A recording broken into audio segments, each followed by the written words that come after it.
I am going to let my partner take the stage right here. It is a big day for him. Well, it's a big day for you. Well, it's a big day for me in the fact that it's July 1st, my favorite month of the year.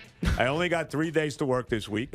My tied for first for my favorite all-time holiday with Thanksgiving is the 4th of July. Amen. I'm all excited about that. Amen. I'm excited. It's like the fourth one down. I'm excited that the Knicks, whether they say they really didn't offer Durant the money or not, didn't get him. And I think I'm happy for you because I think you're happy about this. I am. And it evolved because when he first tore his Achilles, it scared the crap out of me, just like it scares you. And every day that went by, I bought in more and more. And there's two things about this. And number one, understand this is not you. This has nothing to do with you. But a lot of Knicks fans, and they're on this radio station, are so arrogant about this franchise. Like they've done a damn thing in the last 2 decades. I don't get it. They have nothing to be arrogant about. That's why what I'm about to say is not against you. No, I understand where You've you come from. done nothing wrong here. But when I got to hear Mike Francesa say it's a laughable notion to think that Kevin Durant could come to Brooklyn, when I got to hear Greg Giannotti scoff at Jerry Recco for months about this thought, and I got to hear Knick fan after Knick fan tell me, you're last in attendance. You have no fans. You suck, you suck, you suck, you suck. You're irrelevant. You're nothing. You're this. You're that. You're this. That's all I hear. Not from you. Not from a lot of Knick fans. Not from John Schmelk, who's a good Knick fan. Not from them. But from those people I mentioned, it's laughable. Who's laughing now? Because the Knicks got embarrassed. Now, I think they made a good decision, and you think they made a good decision. Now, whether or not that really was their decision, I don't know. I don't know that. I mean, the reports are, they couldn't wait to throw it out there that they weren't interested in offering Durant a max deal. And I don't know if maybe that's true, maybe it's not true. The bottom line is, whether it's true or not, they didn't get him. If you're a Knicks fan today, you should be happy about it. I didn't I'm sorry. I mean, I think they're doing the right thing right now, what they're doing. And I agree with you, and that's why I'm mixed, because those that told me and all 30, actually, we're up to 612 now, net fans. Oh, I'm sure the bandwagon is growing. You know that. It's growing. And you know that. And everybody's welcome because we'll take anybody we can get. When we're told for years how irrelevant we are, this is a big, big moment. Because I've said this to you before. Armin Gilliam and Alonzo Mourning were the biggest free agent signings in net history. And Kyrie Irving. And I have the same issues with Kyrie Irving I had 5 days ago. And I'll lay them out for the next 6 months till he proves me wrong. Am I worried about Kevin Durant's health? Yeah, I'm not going to sugarcoat everything. Right. Well, of course. But the idea that these two guys came to Brooklyn, that's why when I got the news, and I'll tell you exactly who I got the news from, Richard Neer. Is that who told you? That's who told me on the radio. You want me to tell you who told me? Who told you? Ernie Acosta. Really? Ernie called me last night to tell me, did you hear the news? And you were happy? Yeah, no, I wasn't. I was fine with it. I was more concerned about. I was happy. I was interested to know how you felt about it. By Saturday, I was on the air Saturday, and I laid it out. Right. That by Saturday, you're hearing these absurd rumors that Durant and Kyrie and Kawhi were on their way to the Knicks. Right, I got scared about that. Come on. But by Saturday, I was all in. And so the reasons I laid out, I think you have to understand if you're listening right now. I don't care if you're a Knicks fan. If you're a Met fan, you get what I'm saying. If you're a Jet fan, you get what I'm saying. If you're a Devil or Islander fan, how could you not understand what I'm saying? We're inferior. We're scum. No one cares about us. We're irrelevant. That's all we've heard. So you know what I mean. No, I get where you're coming from, of course. Every person who doesn't root for just the Giants, Yankees, Rangers, and Knicks, deep down, whether they want to admit it or not, they know exactly what I mean. They know why that matters. But then here's the other aspect, because ultimately I want to win, man. I'm like you, bro. I want to win. No, you got to win a title now. I mean, you know. So here's what I thought about. Go ahead. I like Tobias Harris. He was my realistic target. I love D'Angelo Russell. Stayed in Philly. He stayed in Philly. Good. And I got to tell you, I can't thank D'Angelo Russell enough. I'm not sure these guys come here without what he did last year. I think the Nets becoming a playoff team matters. I think that's fair to say. And, you could ask the Warriors at some point on it. I'd love to get that guy on the air because for a guy who was only here for 2 years and didn't win anything other than getting to the playoffs once, there are very few guys I can say accomplished as much in my heart as a fan of that team. So I can't thank D'Angelo enough. I'm so happy he's in Golden State. Good for him. As long as he's not with your team. Right. Good for him. Right. But how do we win a title? Because that's what I want. Besides just sticking it to the Knicks, I want to win a championship, man. I want to be at a parade. I want you to be there, even though it'll be a little bittersweet. But I want you there. I want to be there. And at the end of the day, were they ever getting there with D'Angelo Russell and Tobias Harris? They'd have been good. Were they ever getting there? They had to take this risk. They had to. Because there's a way that they can win an NBA championship this way. And I know Kyrie Irving can't be bad in the locker room. He's got to be healthy. Karis LeVert's got to become an all-star. And Kevin Durant's got to be 80% of what he was. But there's a way to win an NBA title. I'm not saying it's going to happen. I am never going to be that arrogant fan, Joe, that's going to tell you we're winning a title. I'll never believe it till I see it. But they have a better chance this way. They do. It's just a reality. It was not happening with you know this.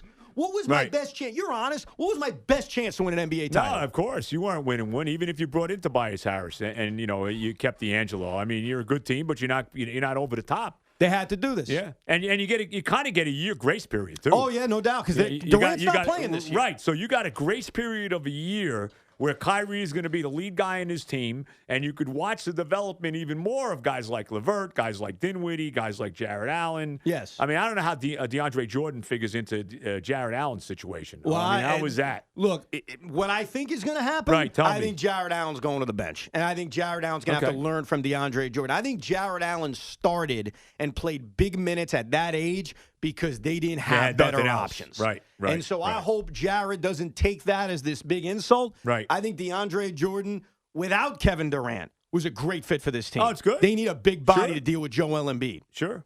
So who I think right now, that's, you know, and I understand Milwaukee, but Philadelphia to me, I think I know they lost Jimmy Butler. I thought they really improved getting Horford and keeping Tobias. Yeah, I look at Philadelphia this way.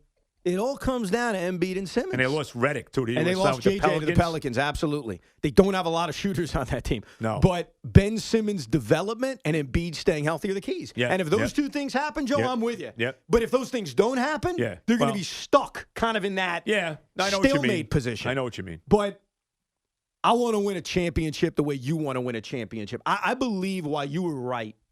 I do believe this. Why you are right about not wanting him is I tried to envision as fairly as I could what your end game was with Kevin Durant. And it was not ending with a championship. I don't see it. It just wasn't. Look, my feeling is that he would come here, and hopefully it won't happen for you. I don't want to see it happen for you.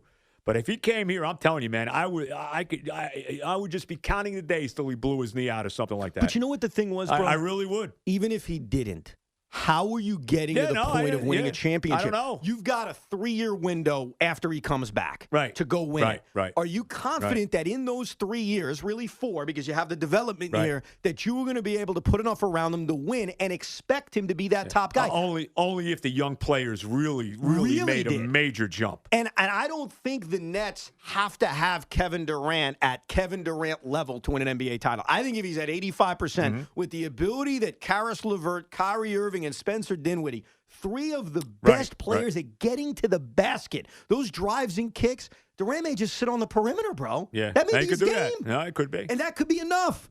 So, well, that's really his game anyway. I mean, he's not a back-to-the-basket player. I mean, his game is he's a perimeter player. Sure, and I think that's why there's this hope that he can overcome this injury. But there are 2 layers here. It's how do I win an NBA championship? And yeah, I'd be lying if I didn't admit that my inferiority complex, and of course we have one. How can we not? How can we not? This team is never talked about around here. Never. And you want to say rightfully so, that's fine. You can. They were dead last in attendance. I'll be the first to admit it. I know that. They pumped in fake crowd noise in New Jersey. I don't lie about that. They gave away reversible jerseys. Yeah, I know. Trust me, I know what this franchise is. I know as well as anybody. I don't hide from it. So this moment matters in a way that's bigger than just the basketball aspect. And hopefully, and I don't think this should bother you because I don't think you're going to care that much about this. But you know what hit me last night? A great point was made by somebody who I heard talk about it on the radio. And that was the younger generation. They are creating their fan base right now. No, I think they are. I think you're right. You're right about that. Joe, when I went to high school, I was the literally only Net fan. There wasn't one. When my son goes to elementary school in 4 or 5 years, I don't even know how old you are when you go to elementary school, I got this sneaky suspicion he ain't going to be the only one wearing a Nets shirt. No.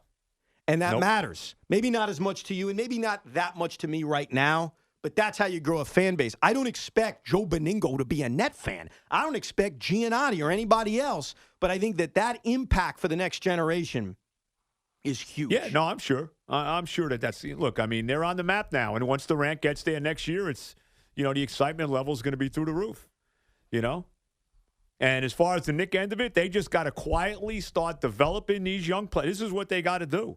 Develop these young players. I like the guys they brought in. I like bringing in Julius Randle. Gibson, I guess, is more of like a veteran-type guy.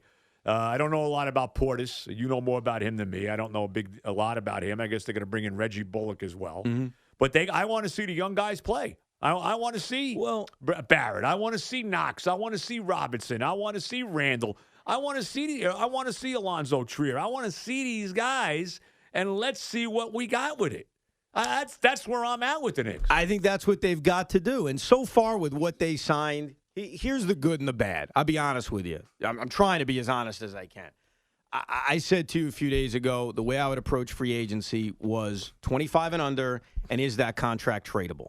All right? Right. Bobby Portis fits both. Okay. He's 24. It's a 2-year deal. What is he, a point guard? No. He's a 6'10" stretch four. I don't know a lot about him. Yeah, he punched his teammate in the face, and that's why the Bulls had to get rid of him. Oh, okay. So, who'd he punch? What's his name? Nikola Mirotic, I think is who it was, who just went back overseas. Right. But that's a tradable contract, and he's 24. Doesn't defend well, can hit the three, has size, good offensive player. Is he going to be on your team 4 years from now? Maybe, but probably not. But he's tradable, and he's under 25.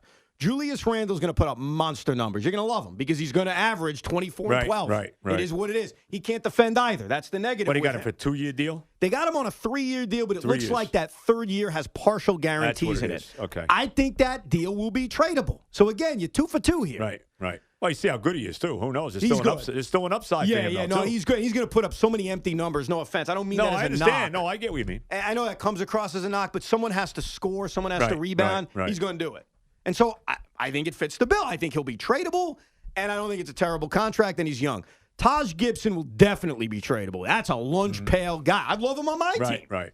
But he's 34 years old. Right. He's not going to be on your team 3 years from now, but that will be a tradable contract. A 3-and-D guy like Reggie Bullock, same thing.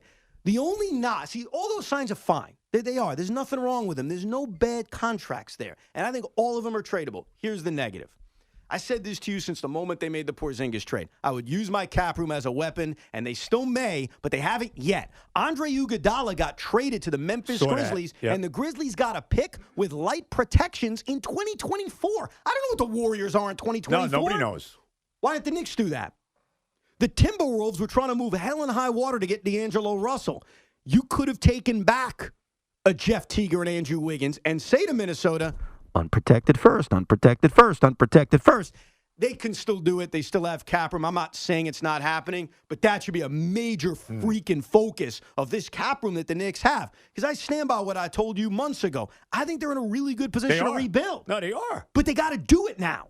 They got to go get assets. Now, they got guys they can trade down the road. That's great. But how about taking back a bad contract and getting first-round picks? You know what we call that? We call that Marxism. The good kind. The Sean Marxism. Yeah. That's what he did. Right. Well, let's see what they did. I mean, there's still time. I mean, there's still, You're right. There's still guys out there. I don't think any of these moves are bad. I don't think any of these moves are great. But they fit that bill of young, reasonable contracts. And I think there'll be, I don't know what most Knicks fans think, but ultimately, you look at the two reasons why I'm up on Kevin Durant, why I moved over to saying, let's just do it. One was the ability to win a championship, and one was for what it did for this franchise. I don't really think either fit for the Knicks. I think the Knicks didn't need to sign Kevin Durant to send any message to the Nets or fortify their popularity in this town. They already have it. And I never saw an end game with them winning an NBA championship and signing a guy off an Achilles injury. You know my feeling all along on it. I was all in on Durant until the injury.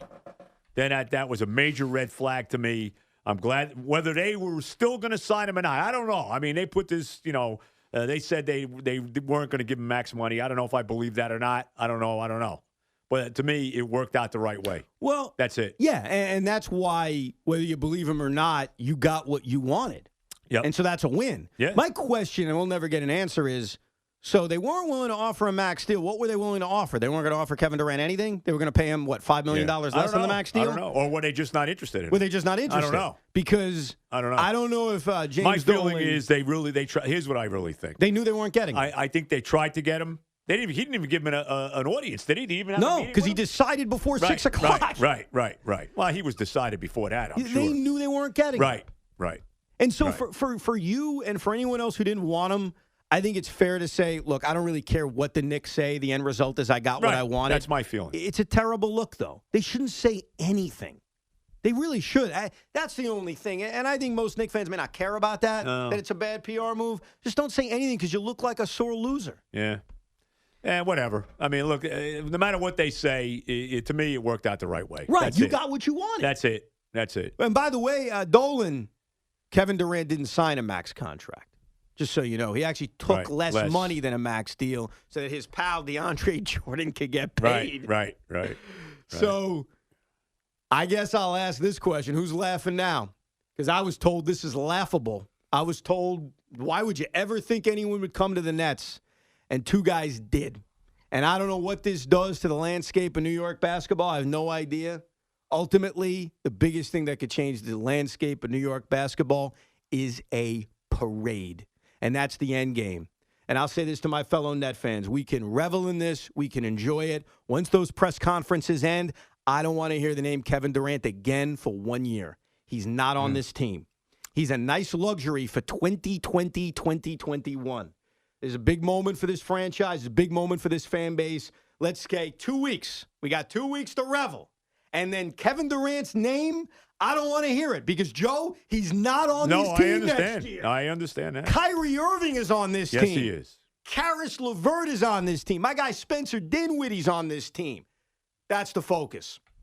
But wow, man, I'll tell you, I never thought it would happen, and you can't blame me because history never said it would happen. Look, I understand that you didn't believe it, but I'm happy you're happy. I'm happy for you that you're happy, and I'm happy you're happy. Yeah, I am happy. See, everybody's happy. Everybody's happy. And guess Be what? happier if the Mets were better. Well, they won last night. Yeah, great. Thrilled. We'll get to some baseball later. The Yankees had one hell of a weekend in England. God. They were drunk on runs, Let's that's be honest. for sure. The Yankee season starts in October. That's really when it starts now. I think there's one beginning, and that's what pitcher do they acquire? Well, that's right. That's the next big moment for the Yankees. Then it's October. Then it's October. That's right. The next big move for the Yankees is who do they trade for at the deadline? Exactly. You're right.